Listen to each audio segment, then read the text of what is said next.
হালিমা কোৱাচোন ভিটামিন এৰ অভাৱত কি ৰোগ হয় বা কি বেমাৰ হয়? চকুৰ দৃষ্টিশক্তি কমি যায়। Very good. এতিয়া ৰিংকুমণি কোৱাচোন ভিটামিন বিৰ অভাৱত কি বেমাৰ হয়? বেৰি বেমাৰ হয়। Very good. তাজভানু কোৱাচোন ভিটামিন চিৰ অভাৱত কি বেমাৰ হয়? Very good. এতিয়া আমাৰ হাবিবা কোৱাচোন ভিটামিন ডিৰ অভাৱত কি বেমাৰ হয়? হাড় কমজোৰ হয়, মানে হাড়ৰ দুৰ্বল হয়। Very good.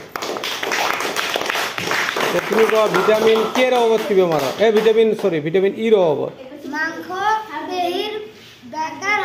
বিকাৰ হয়।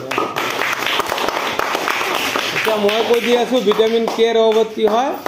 পটা ছিঙা ঠাইত শৰীৰৰ এইটো সোনকালে তেজ বন্ধ নহয়, ভিটামিন কেৰ অভাৱত। ঠিক আছে।